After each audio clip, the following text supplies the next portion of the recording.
Shalom Bapak Ibu Jemaat Gereja Kristus Ketapang yang dikasihi Tuhan dimanapun Anda berada. Mari kita berdoa sebelum membaca merenungkan firman Tuhan. Bapa di dalam sorga, pimpinlah hati dan pikiran kami ketika kami membaca dan merenungkan firman Tuhan. Mohon Roh Kudus memberkati setiap kami. Dalam nama Yesus kami berdoa. Amin.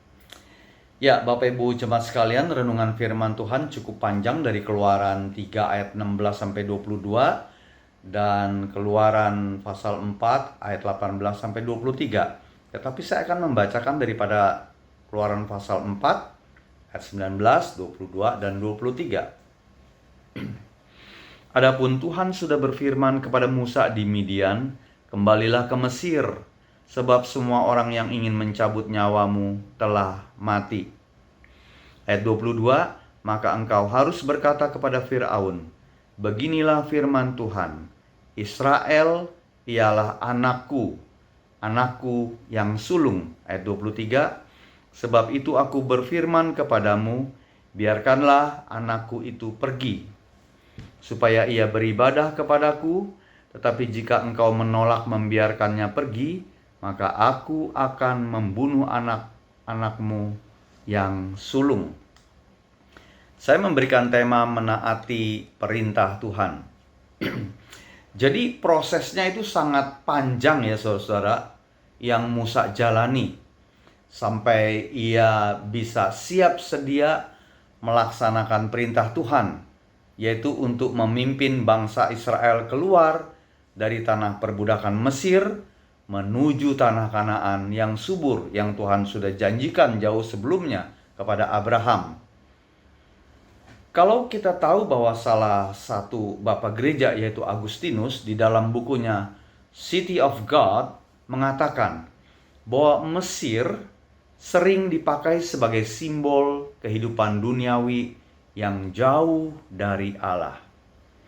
Sebetulnya Tuhan tidak kaget saudara-saudara, tidak syok ketika melihat umat Israel diam di Mesir selama 430 tahun. Dicatat di dalam Keluaran 12 ayat 40. Mereka menjadi budak dan dianiaya. Mengapa? Karena memang Tuhan telah mengatakan hal ini kepada Abram. Waktu itu masih Abram ya, belum Abraham. Jauh sebelumnya di dalam Kejadian 15:13. Kita melihat realita hidup yang harus dijalani saudara-saudara.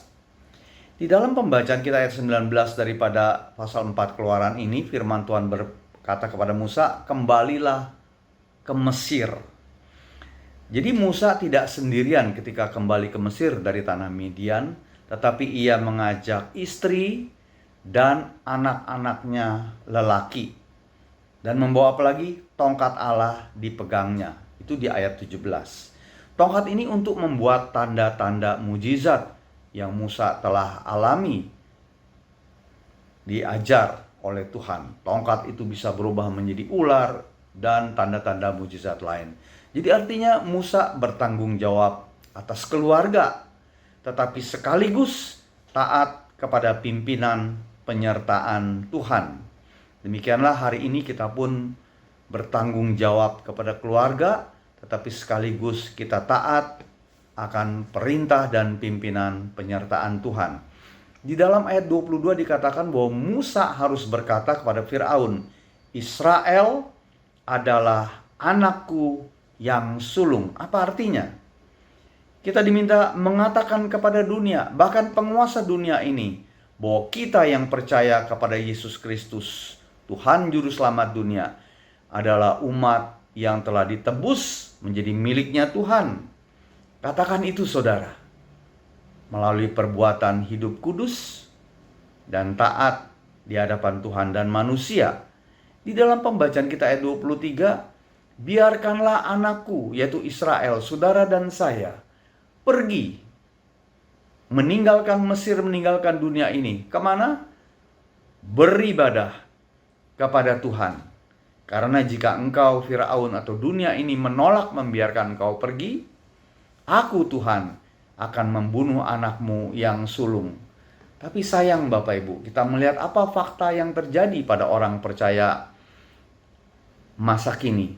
Banyak orang Kristen bukannya tidak bisa dilepaskan dari ikatan hidup duniawi yang membinasakan, tetapi justru mereka sangat menikmati dan mengikatkan dirinya pada kesenangan duniawi yang sebetulnya itu bertentangan dengan kebenaran firman Tuhan. Jadi biarlah kita menjadi seperti Musa, taat akan perintah Tuhan. Prosesnya tentu panjang yang saudara dan saya alami, tapi biarlah kita naikkan syukur. Kita memang dipanggil untuk terbebas dari dunia ini dan membebaskan saudara-saudara kita yang masih terikat oleh ikatan dunia. Amin. Mari kita berdoa. Terima kasih untuk firman-Mu ya Tuhan.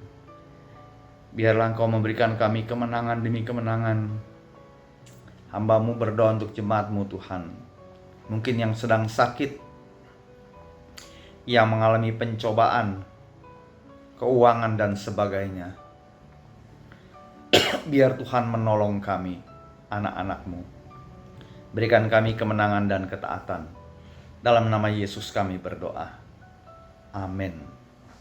Tuhan memberkati.